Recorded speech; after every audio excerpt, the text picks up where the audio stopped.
भजन 78। हे मेरे लोगों, मेरी शिक्षा सुनो, मेरे वचनों की ओर कान लगाओ। मैं अपना मुंह नीति वचन कहने के लिए खोलूंगा। मैं प्राचीन काल की गुप्त बातें कहूंगा, जिन बातों को हमने सुना और जान लिया और हमारे बाप दादों ने हमसे वर्णन किया है।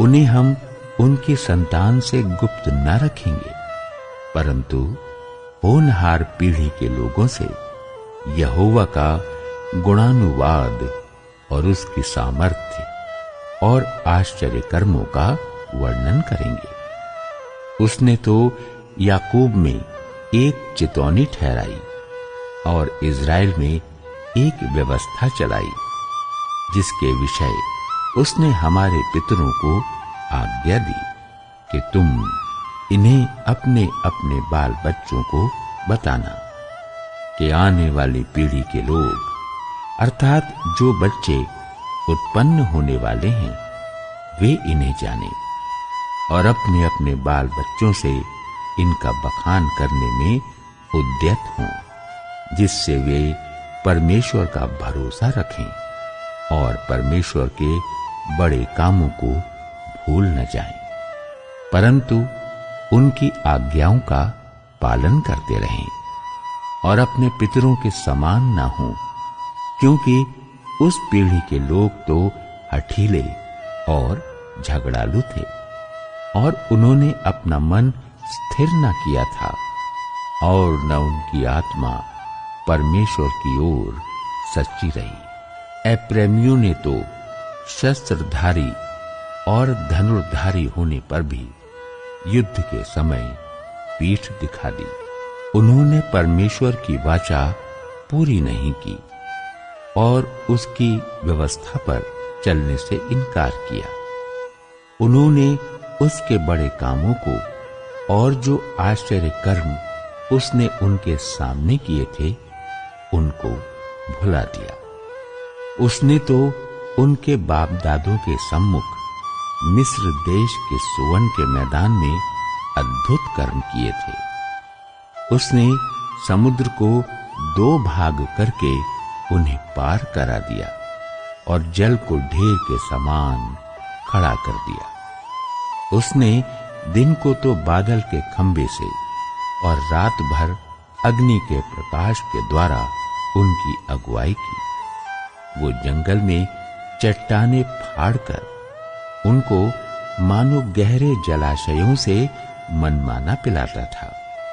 उसने चट्टान से भी धाराएं निकाली और नदियों का सा जल बहाया, तो भी वे उसके विरुद्ध अधिक पाप करते गए और निर्जल देश में परम प्रधान के विरुद्ध उठते रहे।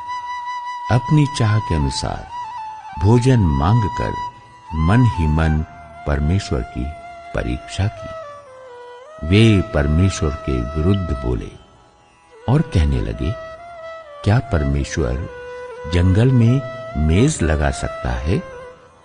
उसने चट्टान पर मार के जल बहा तो दिया और धाराएं उमड़ चलीं, परंतु क्या वो रोटी भी दे सकता है? क्या वो अपनी प्रजा के लिए मांस भी तैयार कर सकता? यहोवा सुनकर क्रोध से भर गया। तब याकूब के बीच आग लगी और इज़राइल के विरुद्ध क्रोध भड़का, इसलिए कि उन्होंने परमेश्वर पर विश्वास नहीं रखा था, न उसकी उद्धार करने की शक्ति पर भरोसा किया। तो भी उसने आकाश को आज्ञा दी और स्वर्ग के द्वारों को खोला और उनके लिए खाने को मन्ना बरसाया और उन्हें स्वर्ग का अन्न दिया। मनुष्यों को स्वर्गदूतों की रोटी मिली और उनको मनमाना भोजन दिया।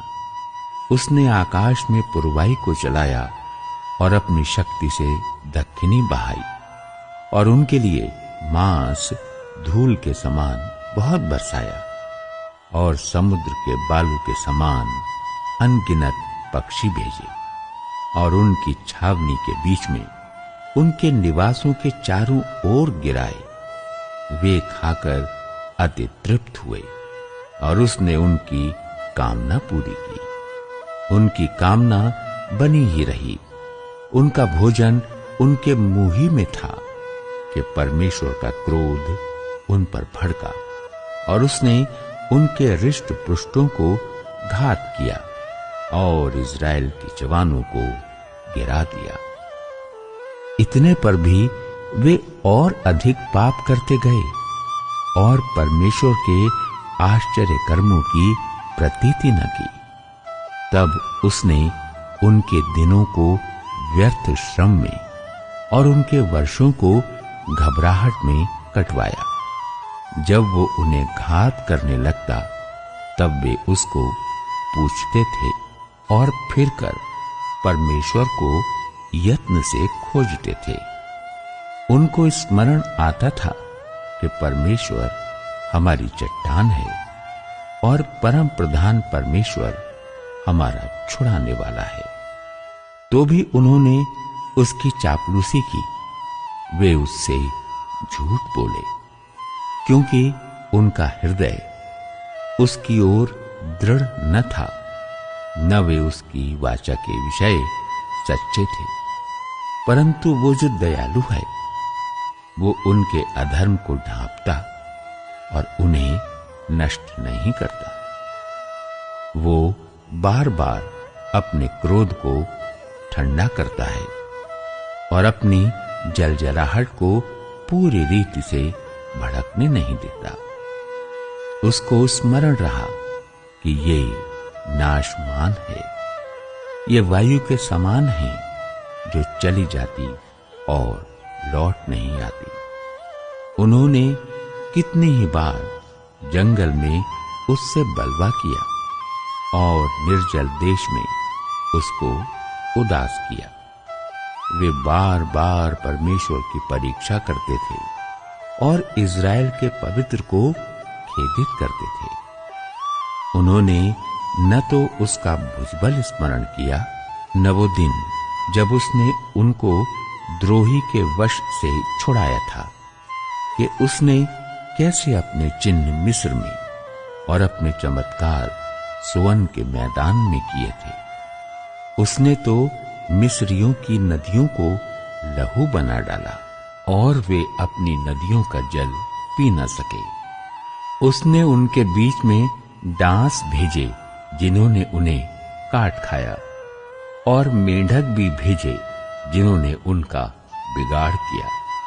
उसने उनकी भूमि की उपज कीड़ों को और उनकी खेतीबाड़ी टिड्डियों को खिला दी थी। उसने उनकी दाख लताओं को ओलों से और उनके गूलर के पेड़ों को बड़े बड़े पत्थर बरसाकर नष्ट किया। उसने उनके पशुओं को ओलों से और उनके ढोरों को बिजलियों से मिटा दिया। उसने उनके ऊपर अपना प्रचंड क्रोध और रोष भड़काया और उन्हें संकट में डाला और दुखदाई दूतों का दल भेजा। उसने अपने क्रोध का मार्ग खोला और उनके प्राणों को मृत्यु से न बचाया, परंतु उनको मरी के वश में कर दिया। उसने मिस्र के सब पहिलौठों को मारा जो हाम के डेरों में पौरुष के पहले फल थे, परंतु अपनी प्रजा को भेड़ बकरियों के समान प्रस्थान कराया और जंगल में उनकी अगुवाई पशुओं के झुंड की सी की। तब वे उसके चलाने से बेखटके चले और उनको कुछ भय न हुआ, परंतु उनके शत्रु समुद्र में डूब गए। उसने उनको अपने पवित्र देश की सीमा तक इसी पहाड़ी देश में पहुंचाया जो उसने अपने दाहिने हाथ से प्राप्त किया था। उसने उनके सामने से अन्य जातियों को भगा दिया और उनकी भूमि को डोरी से माप माप कर बांट दिया और इज़राइल के गोत्रों को उनके डेरों में बसाया। तो भी उन्होंने परम प्रधान परमेश्वर की परीक्षा की और उससे बलवा किया और उसकी चितौनियों को न माना और मुड़कर अपने पुरखाओं के समान विश्वासघात किया।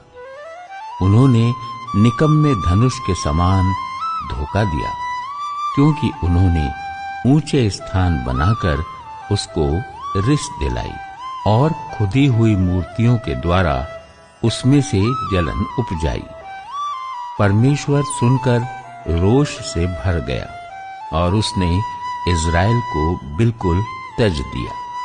उसने शीलो के निवास अर्थात उस तंबू को जो उसने मनुष्यों के बीच खड़ा किया था त्याग दिया और अपनी सामर्थ्य को बंधुआई में जाने दिया और अपनी शोभा को द्रोही के वश में कर दिया।